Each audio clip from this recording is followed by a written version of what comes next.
रहिए गا। Chief justice की जानिब से समाअत में रिमार्क सामने आए, उन्होंने कहा ये क्या हो रहा है। उनकी जानिब से ये अहम रिमार्क सामने आए। इमरान खान साहब ने आज पेश होना था, उन्होंने कहा कि 15 मिनट में आईजी हाई कोर्ट तलब किए जाएं।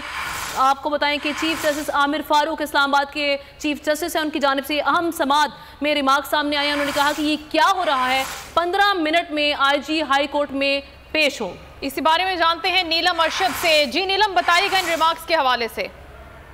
बिल्कुल, आपको बताएं कि चीफ जस्टिस जो हैं वो इस वक्त समाअत कर रहे हैं इस्लामाबाद हाई कोर्ट में, और इमरान खान इस मुकदमे में पेशी की गर्ज से आज पेश हो रहे थे। जैसे ही समाअत शुरू हुई तो उनको बताया गया कि इमरान खान को गिरफ्तार कर लिया गया है, जिस पर चीफ जस्टिस की तरफ से इजहार बरहमी किया गया है और उनकी तरफ से कहा गया है कि ये गलत काम हुआ है।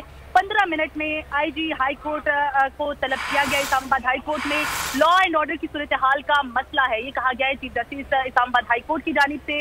और ये भी कहा गया है कि आईजी और सेक्रेटरी दाखिला जो है वो 15 मिनट में इस्लामाबाद हाई कोर्ट में पेश हो। इससे कब्ल में आपको बताऊं कि अगर अहाते अदालत में गिरफ्तारियों की बात की जाए तो सुप्रीम कोर्ट ऑफ पाकिस्तान के बड़े ही वाज़ेह अहकामात है इस तमाम तर मामले में कि किसी भी जो भी शख्स अपनी पेशी के गर्ज से किसी भी अदालत में पेश होता है तो सुप्रीम कोर्ट ऑफ पाकिस्तान के बड़े वाज़ेह अहकामात है कि किसी को अहाते अदालत से गिरफ्तार नहीं किया जा सकता। नीलम अरशद हमें आगाह कर रही हैं इस खबर के हवाले से, जिसमें चीफ जस्टिस की जानिब से ये अहम रिमार्क सामने आए हैं। उन्होंने कहा है कि ये क्या हो रहा है।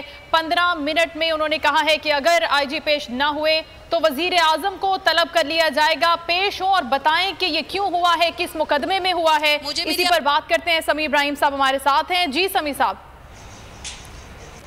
देखिए